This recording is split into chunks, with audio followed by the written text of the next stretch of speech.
Well, welcome back to the Tennessee Golden Hour. I'm Beth Moore. And I'm Matt Tullis. It's so good to see you, and I've been looking forward to this. There's not very many people that I would call legendary, but this is actually a great, verified legend Absolutely. here at the Tennessee Baptist Mission Board. When did you meet Bill? I met Bill when I came to work for TBMB 7.5 years ago, and ended up he was my boss for a short time. So I knew I really just enjoyed talking with him and appreciate his wisdom and all those things. I met Bill a century ago.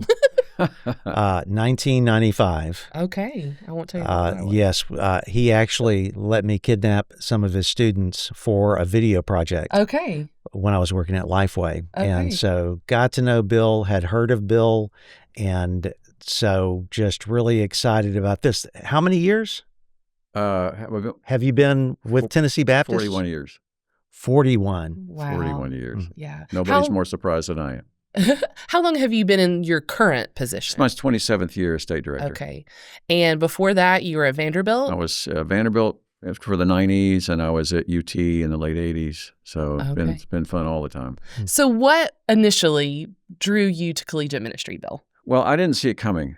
I had done my undergrad work at a Roman Catholic university, and there was no Baptist student union there. I went to seminary, loved seminary, thought I was going to be a pastor. After seminary, went to UT to do another degree. And at a big university like that, you have to find somewhere to park. And the best place to park, I found, was the Baptist Student Union. They do have good parking. I found out I could park there. I found out I could study there. There was a study room. And while I was doing all that, I started looking around and realized I've never heard of this thing before, but this is amazing. And eventually, the two guys who were on staff there then gave me an internship. That was 41 years ago. I did a year intern work with internationals, and then stepped into the associate role there 40 years ago. So your roots are not Southern Baptist. No, I haven't. And this is the first time I've admitted in public that I'm the state director who never went to BSU or BCM. So I'm sure that I may be the only one. I went for a semester. Did you? At the back end of it. Yeah. John Moore was my BSU director. Yeah. Yeah. Well, he was at Louisiana College at that point. Okay. So he's a real friend. Yeah. Good man. Yeah. So tell us about the origin story of BSU, BCM, Baptist Collegiate Ministry. How did it all start? So back in the early 20th century, Baptists were discovering that if you spend a little time and energy, you could disciple young people. And so they created a thing called BYPU, Baptist Young People's Union. Later became training union and discipleship training, but they discovered this works and we should build people for the kingdom and build people for the church. And so at some point in the early 1920s, some of our leaders decided, let's make this college too. And Frank Level, who was part of the Level dynasty, was given an office in Memphis in 1922 to start a national movement to create Baptist student unions on university campuses across the country. And within 2 or 3 years, there were a few small BSUs on college campuses in Tennessee. And in 25, Tennessee Baptist really picked that up and did 2 statewide events. And we claim that as our start in Tennessee for Baptist Student Union in 1925. This is 100 years. Yeah. Baptist Student Union. Now we call it Baptist Collegiate Ministry. Changed the name in about 2001. Just seemed time to do that. And we're still rolling and having some of the biggest days we've ever had. So when you think back on Baptist Collegiate Ministry all the way back to BSU, were there some changes that made an impact as far as how we did collegiate ministry? Anything within our state or just nationally of how we did college ministry? Well, certainly, as any organization you think about historically, they've gone through different emphases. Our early years were on major campuses, but also smaller campuses. At one time, there were 7 Baptist student unions in Nashville. Nashville. Right. We had one at Vanderbilt, one at Peabody, one at Drawn's Business College, one at Belmont. There were 2 or 3 colleges that no longer exist, and Charles Rozelle was the guy who was on campus at Vanderbilt and managing all those ministries. Mm. In the '80s, we saw the growth of community colleges in Tennessee, and so we got busy trying to figure out how to reach community colleges. And we were on 30 campuses. We started building buildings on community college campuses, and that was our emphasis. In the last 15, 20 years, we've had to back away from some of that. Because community colleges are now so much online, there's very little presence of students on community college campus. I always said the problem with community colleges is there's no community. Right. And so it's hard to do ministry. It's gotten harder. We work with really wonderful partners across the state, churches and associations who are still trying in an effective way as they can to reach those community colleges. But Tennessee Baptists have had to focus their resources the last 15, 20 years on the larger, more residential campuses. So that's some of the changes we've seen. Yeah. And we're really strategically located on some of those campuses. It's hard to believe what Tennessee Baptists own. Today we own 10 facilities, and where they might have been purchased on the edge of campus in 1965, today they're right in the middle of campus. Yeah. Vanderbilt's 350 acres, and they own everything. And Tennessee Baptists own this little postage stamp of property right in the middle of campus. It's true across the state. It's quite a resource. Yeah. Most of that happened in the 60s and 70s. Okay. And so the Lord's uniquely placed us to unbelievable impact. The vision people had to make that happen, because you could never go do it today. Yeah. How have you seen the relationship between churches and the collegiate ministers and ministries change? It's always been a work of the church. I say Baptist Collegiate Ministry is not parachurch. I mean, there are great parachurch ministries out there, but we're not that. We are with the church, for the church, by the church. If you walk into any of our facilities, you'll find church leaders hanging out, meeting with students, discipling students, speaking at the events.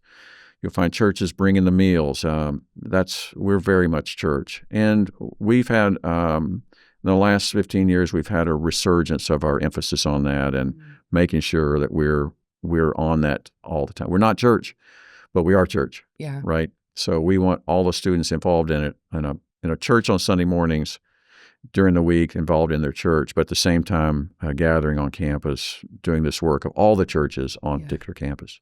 It's a huge part of what we do with Tennessee Baptists. Absolutely. Financially, spiritually, emotionally. Right. Sure. We really want to see that mission grow there on campuses.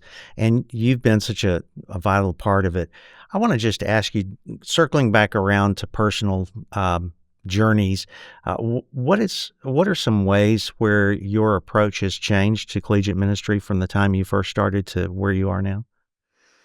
Oh, that's interesting. Well, of course, it's interesting to come from campus to a state level leadership. You get very focused on your culture. Universities are small nations, right? They have a language. They have different language. They have different uniforms. I always say I can get in line behind a student at MAPCO, and I know where he goes to college by what he's wearing. So I was really focused on the culture of Vanderbilt. But in this role, we have to reach a broad set of cultures, and so that's been interesting to work on to make sure I'm in tune with what a particular campus needs and who needs to go serve on that campus.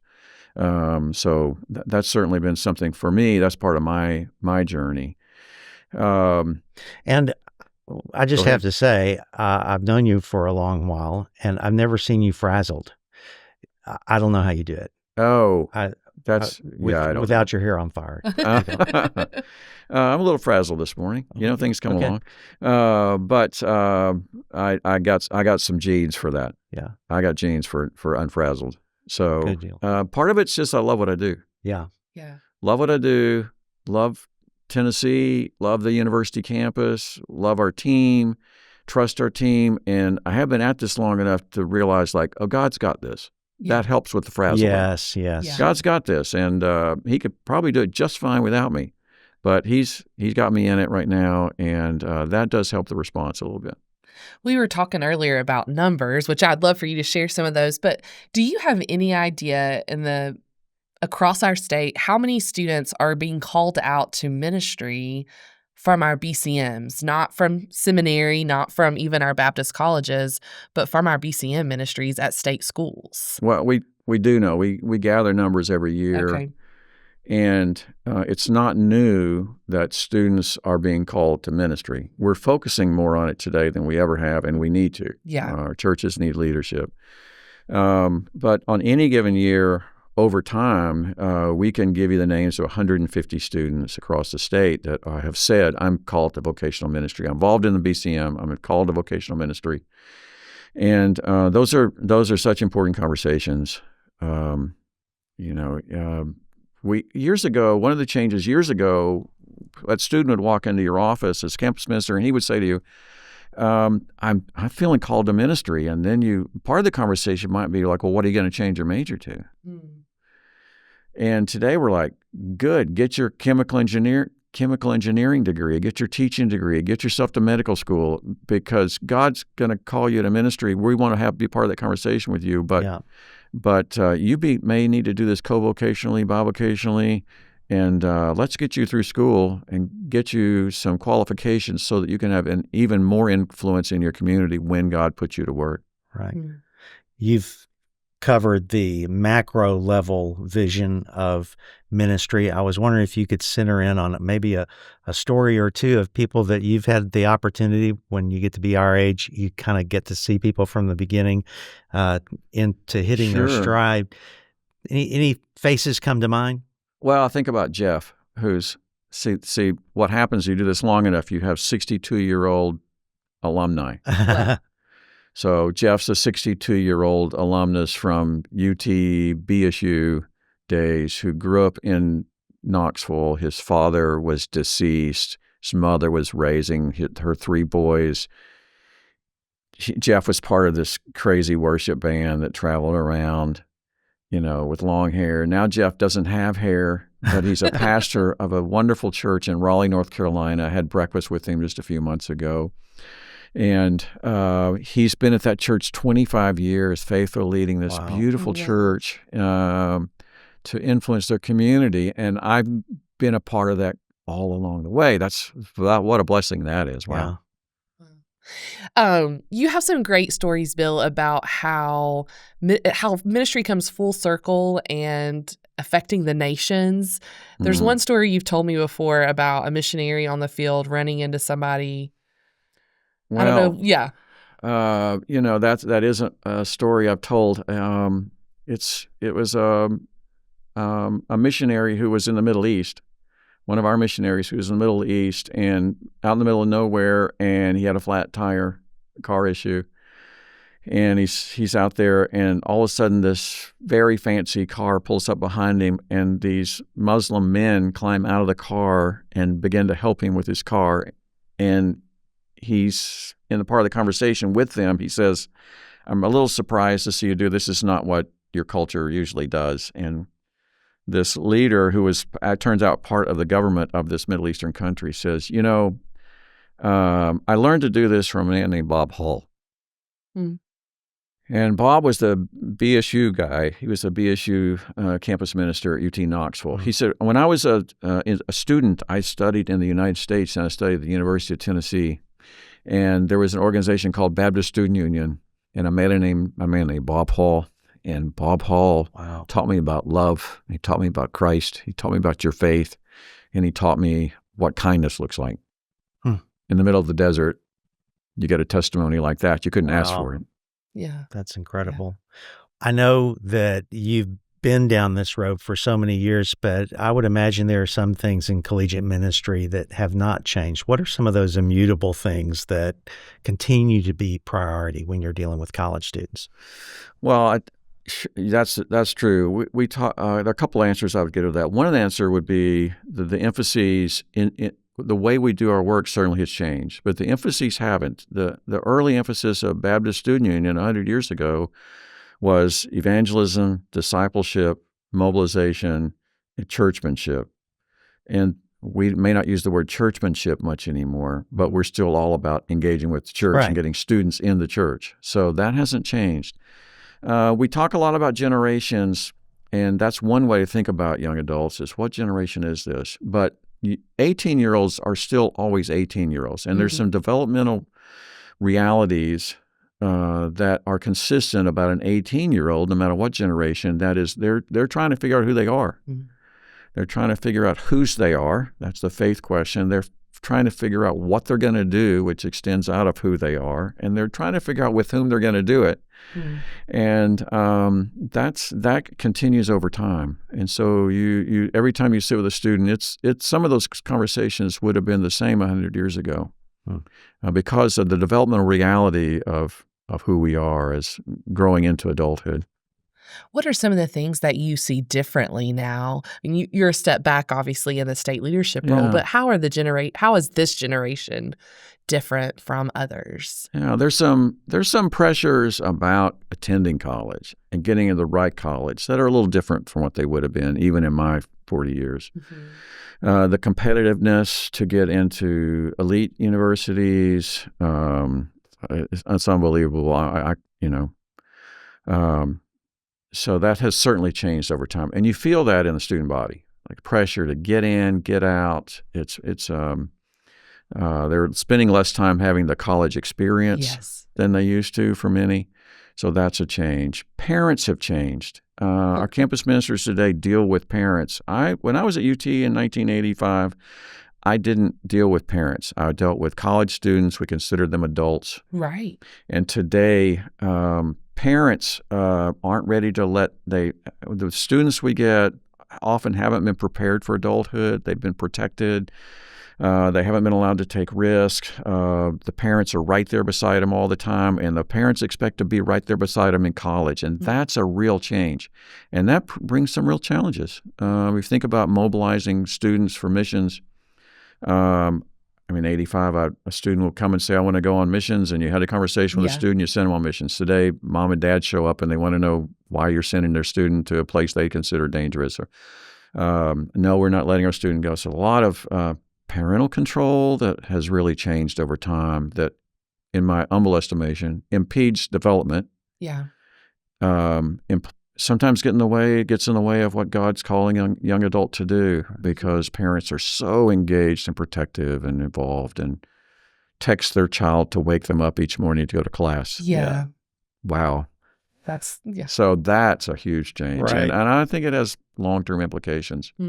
From a pastor and a church perspective, what are some of the things that we get wrong about college students, about who they are? Yeah.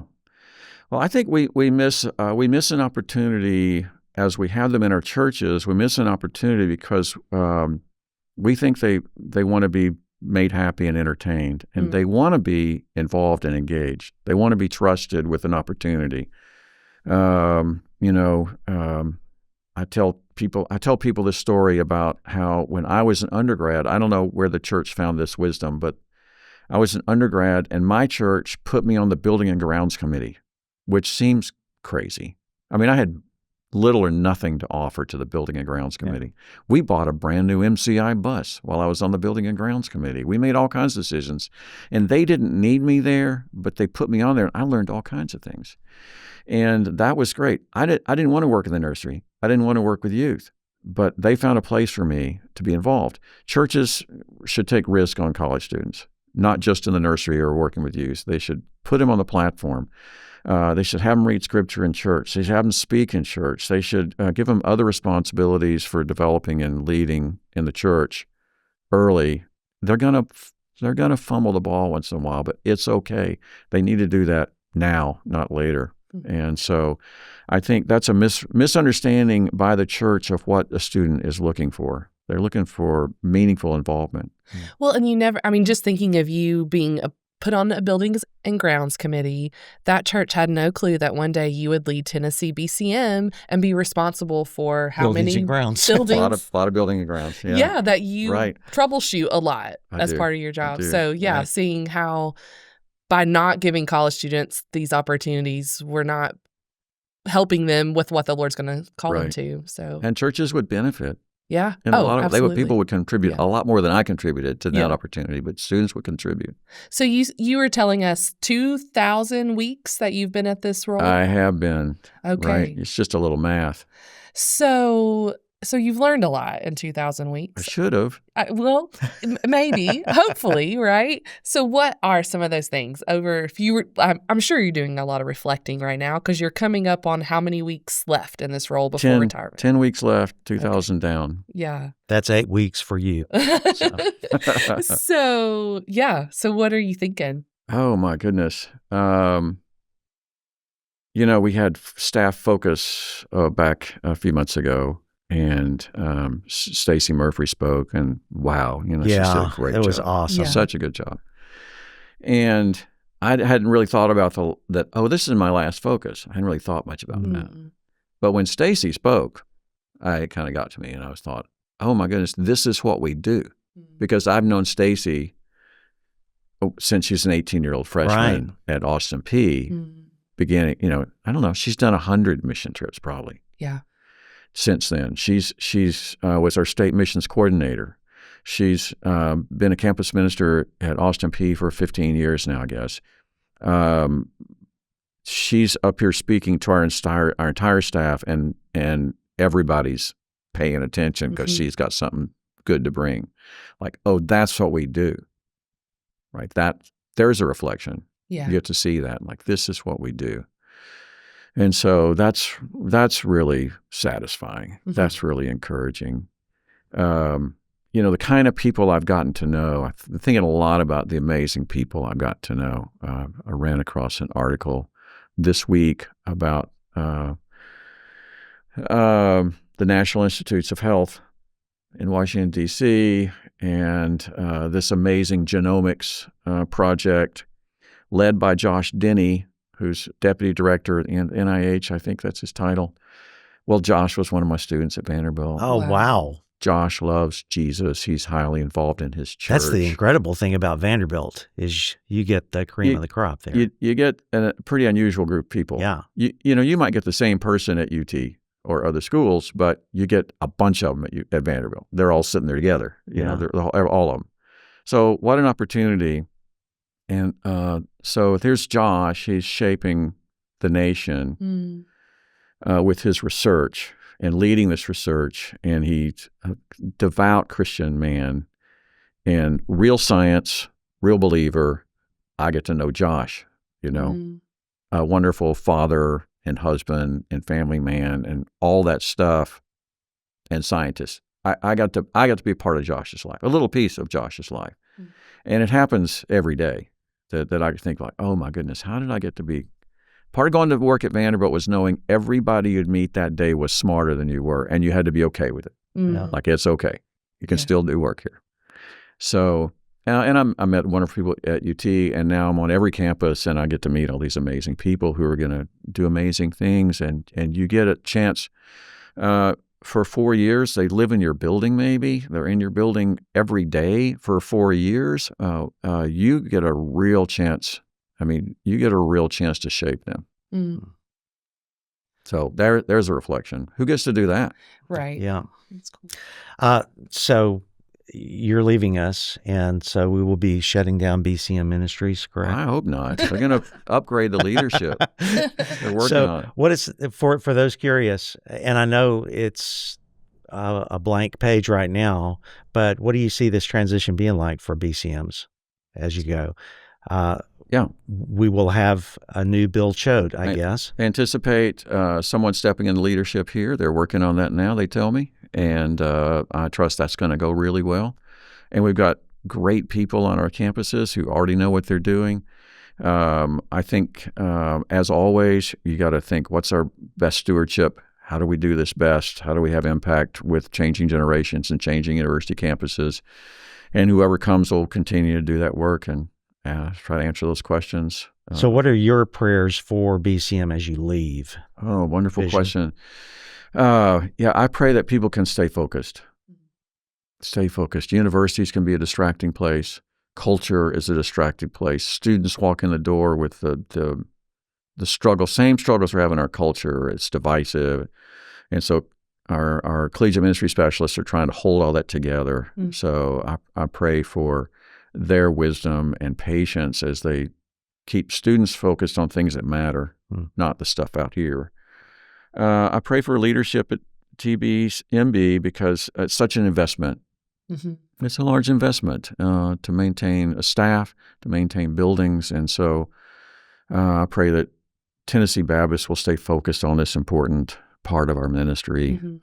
We believe in it. God's called us to it. We believe it's a crucial source for our churches going forward. I preached in a church in Knoxville a few months ago, and I realized after I got there, like, oh, all of their 50-year-old level leadership in the church was involved in BSU at UT in the 80s. Wow. And they got involved in this church from somewhere else at that time. They're still here. We're still doing that. We still are building leaders for our churches, for the kingdom, for the mission. My prayer is that continues, that we can stay focused on that. What would be your advice for the next person who fills the role that you are in right now? Take a deep breath. Trust that God's got good things. I remember feeling pretty inadequate to the task my first year or two. Yeah. I got over it, but I felt pretty inadequate to the task. So I would advise them to take a deep breath, trust the staff that's out there. They're good people. Trust the TBMB leadership. Get to know the universities. These are our cultures and our nations in which we serve. Get to know the staff. It's a lot. It's a lot to get your head around. Yeah. What we have. 25 ministries across the state. Get to know the partners we work with. All that. He's one of the most emotionally healthy and physically healthy people that I know. Yeah, that's takes awfully good care of kind. himself. So you've still got a lot of gas in your tank, and we're excited to see what God is. I guess the last question I would have is, why not extend it for 5 more years? Yeah. I think it's just time. Yeah. That's a great question. I'm still having fun. Yeah. I'm still physical. Nobody asked me to leave yet. Not yet. I got 10 weeks. Yeah. I still am having fun. I think it's just time. It's time for, it's 27 years is enough being state leaders. Right. Somebody else can do this, and it's okay. Well, I'm excited to see what God does in your life and in your family's life. They're going to be blessed with more Bill Choate, which all families need we'll that see. patriarch. We'll see if they consider that a blessing or not. Thank you so much, Bill. Oh, appreciate time with you guys. Thank you, Matt. Thank you, Beth.